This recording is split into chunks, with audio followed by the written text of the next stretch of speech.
Malgré la crise sanitaire, des engagements ont été tenus. En un an, 22 mesures ont été réalisées. Depuis la création des droits à vie, l'allocation adulte handicapé a été attribuée à vie à plus de 76 000 personnes. En 2020, les demandes ont augmenté de 12% par rapport à 2019. Près de 420 000 personnes bénéficient d'une CMI à vie, soit 20% de plus en un an. De même, la reconnaissance de la qualité de travailleur handicapé, RQTH, est attribuée à vie en cas de handicap irréversible.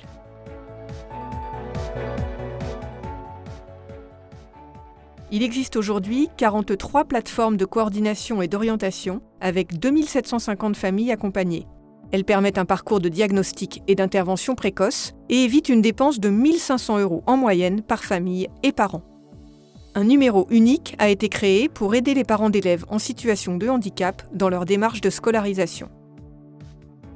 367 nouvelles unités localisées pour l'inclusion scolaire ont été créées, soit 4% de plus, et 8 000 accompagnants d'élèves en situation de handicap ont été recrutés.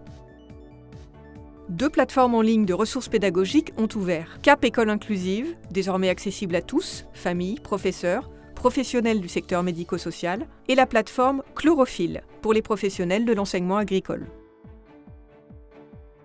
72 classes autisme ont été ouvertes en maternelle, élémentaire et collège. Et 101 postes d'enseignants ressources autisme couvrent tous les départements. 357 étudiants ont été accompagnés dans le réseau universitaire Aspi Friendly. Il y a désormais un référent handicap dans chaque université pour simplifier l'accueil des étudiants. Une fiche de liaison garantit la continuité des aménagements.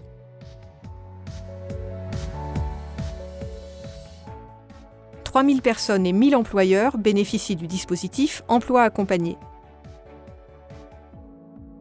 Les tarifs des consultations hospitalières ont été revus pour mieux s'adapter aux patients en situation de handicap. Le rapport des aides techniques pour l'autonomie des personnes en situation de handicap ou âgées, une réforme structurelle indispensable, propose des pistes d'amélioration pour l'autonomie de vie des personnes en 2021 avec l'innovation technologique au cœur du sujet.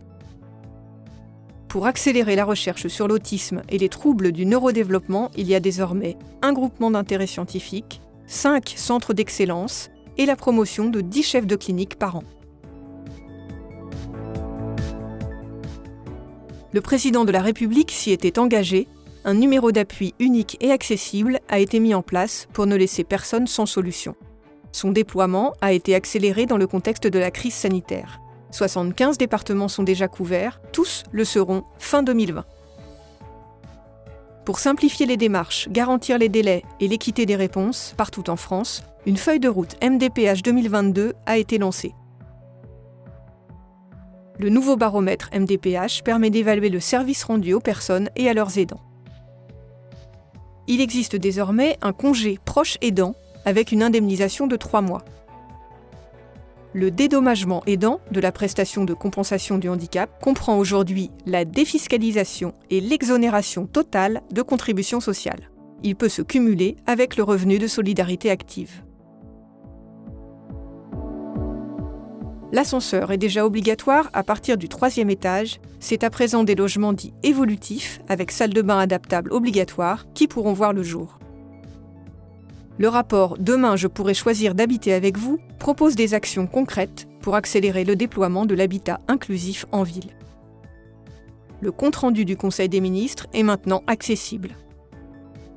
Un handi-guide a été mis en ligne pour trouver des activités sportives près de chez soi, avec plus de 1000 structures référencées. Quand les enjeux du handicap avancent, c'est toute la société qui progresse.